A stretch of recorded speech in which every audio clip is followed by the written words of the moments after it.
अखंड मंथन के सभी दर्शकों को नमस्कार। मैं हूं शेखर त्रिपाठी और आप देख रहे हैं हमारा यूट्यूब चैनल अखंड मंथन। भविष्य मालिका वेब सीरीज के 8वें सीजन में आप सभी दर्शकों का हार्दिक स्वागत है, अभिनंदन है।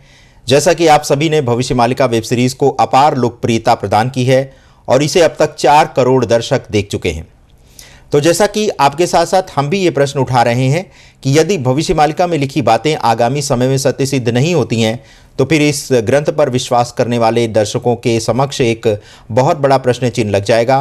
किंतु कुछ भी हो, ये ग्रंथ समय से परे है और भगवान श्री जगन्नाथ की वाणी से प्रकट हुआ है। तो आज 8वें सीजन के चौथे एपिसोड में देखिए कि किस प्रकार से भारत के हिमालयी क्षेत्र में आने वाला है अब तक का सबसे बड़ा विनाशकारी भूकंप। ये बात हम अपने मन से नहीं कह रहे, बल्कि श्री अच्युतानंद महाराज ने लिखी हैं ये बातें। जी हाँ, हिमालय क्षेत्र में एक बड़ा भूकंप आने वाला है। इसकी भविष्यवाणी हमारे धर्म ग्रंथों और पौराणिक अभिलेखों पुराणों में बहुत पहले ही कर दी गई है। इस भविष्यवाणी में बद्रीनाथ मंदिर भी सम्मिलित है। कहा जा रहा है कि जब हिमालय पर्वतीय रीजन में बड़ा भूकंप आएगा तो इस कारण वहां स्थित नर नारायण पर्वत आपस में मिल जाएंगे।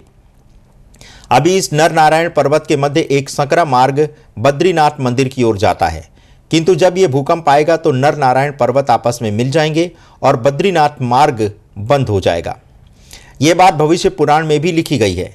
कहा यह भी जा रहा है कि बद्रीनाथ के पास में ही जोशी मठ में नरसिंह देवता का एक मंदिर है और वहां भगवान की प्रतिमा का हाथ लगातार सिकुड़कर पतला होता जा रहा है।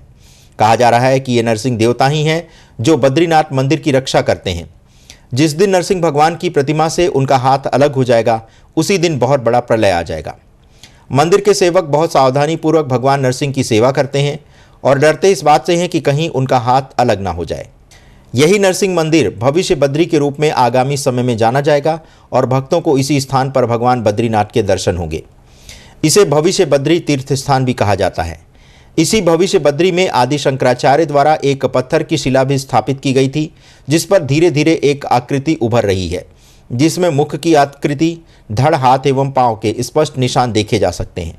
जैसे जैसे दिन व्यतीत हो रहे हैं उस शिला से एक देव की आकृति प्रकट होने के संकेत प्राप्त हो रहे हैं। भविष्य मालिका ग्रंथ में यह भी लिखा है कि भारत के 4 धामों में से 2 धाम लुप्त हो जाएंगे, जिनमें से एक बद्रीनाथ धाम है एवं दूसरा जगन्नाथ धाम।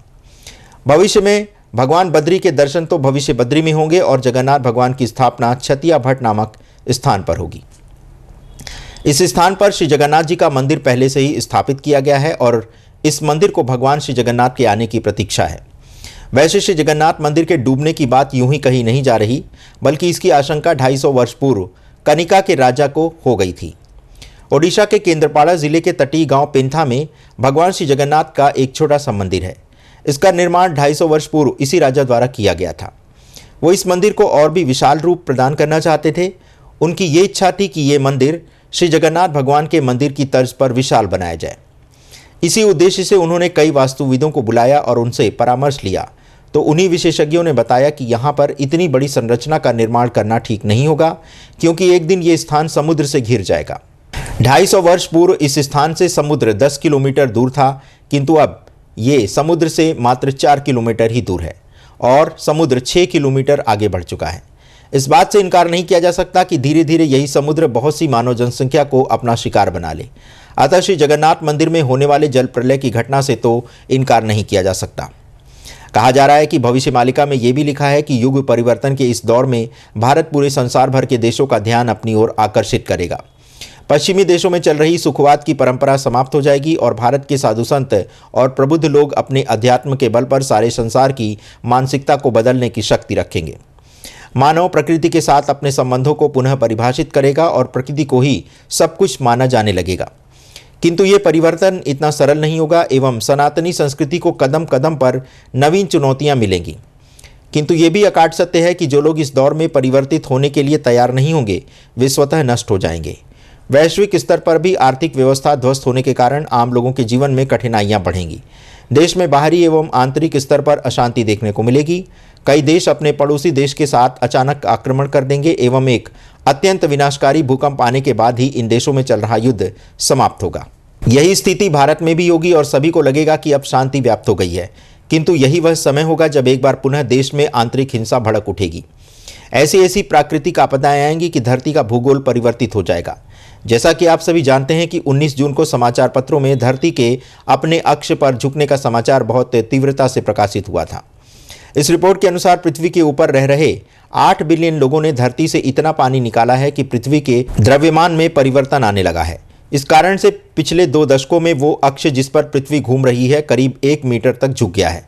कहा जा रहा है कि 1993 से 2010 के भीतर पृथ्वी पर 2150 गीगाटन भूजल पृथ्वी से निकाला गया है। वहीं दूसरी ओर समुद्र के जलस्तर में भी 0.24 इंच की वृद्धि हुई है। इसी कारण पानी के भार का संतुलन बिगड़ गया और पृथ्वी अपने अक्ष पर पूर्व दिशा में 1 मीटर तक झुक गई है। इस भूजल दोहन में भारत सबसे आगे है एवं अधिक कृषि उपज के लिए कई राज्यों में अंधाधुंध प्रकार से भूजल दोहन किया जा रहा है। यहाँ आपको बताते चलें कि जिन प्राकृतिक आपदाओं के आने की बात भविष्यमालिका में सैकड़ों वर्ष पूर्व की गई थी, उसके पीछे मानव द्वारा किया जाने वाला अंधाधुंध विकास ही एक बड़ा कारण है। ग्रंथ में यह भी लिखा है कि प्रलय के बाद जो भी भूमि बचेगी उसका अधिकांश भाग जल में ही डूबा रहेगा। इस तरह महासागरों के बीच से एक नई भूमि का उदय होगा, अर्थात महासागर सूखेंगे और नए महासागर का निर्माण होगा। वर्तमान जनसंख्या का 25% भाग ही उस दशा में जीवित बचेगा। शेष या तो प्राकृतिक आपदा की बलि चढ़ जाएंगे या फिर युद्ध आपदा में मारे जाएंगे। 15% लोग ऐसे जीवित बचेंगे जो किसी काम के नहीं रहेंगे। पुरुषों की तुलना में महिलाएं अधिक जीवित बचेंगी। इस दौरान महिला पुरुष का अनुपात 3 और 1 का होगा, अर्थात 3 महिलाओं पर 1 पुरुष जीवित बचेगा। कहा जा रहा है कि विनाश के इस दौर में सर्वाधिक सूखा भूभाग भारत एवं ऑस्ट्रेलिया जैसे देशों के पास ही रहेगा। तो दर्शकों, आज के एपिसोड में बस इतना ही। देखिए हमारा 5वां एपिसोड, जिसमें हम आपको बताएंगे कि 2035 के आसपास होने जा रहा है नई मानव सभ्यता का उदय। बने रहें हमारे साथ और देखते रहें अखंड मंथन। और यदि आप भविष्यमालिका के रिसर्चर हैं, विद्वान हैं और चाहते हैं कि भविष्यमालिका का प्रचार प्रसार संसार भर में हो, तो आप अपने कार्यक्रम या तो वीडियो रूप में या फिर हमें टेक्स्ट के रूप में आप हमारे व्हाट्सएप नंबर 7905414965 पर भेज सकते हैं। इसके अतिरिक्त यदि आप ज्योतिष का कार्य करते हैं और ज्योतिष से संबंधित भविष्यवाणियां करने की क्षमता रखते हैं और आपकी भविष्यवाणियां सटीक भी होती हैं, तो आप उसे हमारे चैनल पर प्रसारित करने के लिए भेज सकते हैं। इसके लिए भी आप हमारे व्हाट्सएप नंबर 7905414965 पर भेज सकते हैं। ये कार्यक्रम आप टेक्स्ट या वीडियो दोनों फॉर्मेट में भेज सकते हैं। यदि आप टेक्स्ट के रूप में भेजते हैं तो हम आपके नाम का उल्लेख उस कार्यक्रम में करेंगे, और यदि आप वीडियो के फॉर्मेट में भेजते हैं तो हम उसे एडिट करके उसी तरह से उसको प्रसारित करेंगे। धन्यवाद, नमस्कार।